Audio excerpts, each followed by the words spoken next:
कोल्हापूर शहरामध्ये रंकाळा, कळंबा, राजाराम तलाव किंवा कोठीतीर्थ तलाव यांसारखे काही तलाव आत्ता आहेत. पण याच्या व्यतिरिक्त सुद्धा खूप तलाव कोल्हापूरमध्ये होती, पण ती बुजवली गेली. त्याच तलावांची नावं आता ऐकूया. जिथं आता महात्मा गांधी मैदान आहे, तिथं आधी वरुण तीर्थ तलाव होता. जिथं शाहू स्टेडियम आहे, तिथं आधी रावणेश्वर तलाव होता.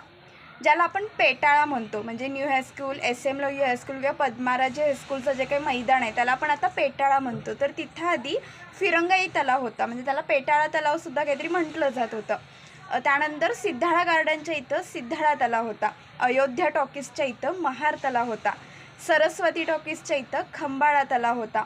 ऋणमुक्तेश्वर म्हणजे गंगावेश आहे तिथं आधी कुंभार तलाव होता. क्रीडा संकुल परिसर आता सध्या जिथं आहे रेसकोर्स नाका परिसर, तिथं आधी पद्माळा तलाव होता. कपिल तीर्थ मार्केट आत्ता जिथं आहे महाद्वार रोडच्या इथं, तिथं आधी कपिल तीर्थ तलाव होता. लक्षतीर्थ वसाहतीच्या इथं लक्षतीर्थ तलाव होता. रंकाळ्याच्या समोर पद्माराजे उद्यान आहे, तिथं आधी म्हणे डमक नावाचा तलाव होता आणि नंतर तो बुजवला गेला. तिथं मग मैदान गार्डन झालं असं काही जुनी जाणती लोक सांगतात.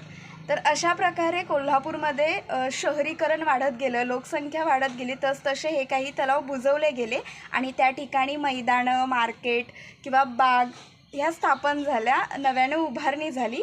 पण हे काही तलाव कोल्हापूरमध्ये होते, म्हणून कोल्हापूरला तलावांचं शहर असं म्हटलं जात होतं.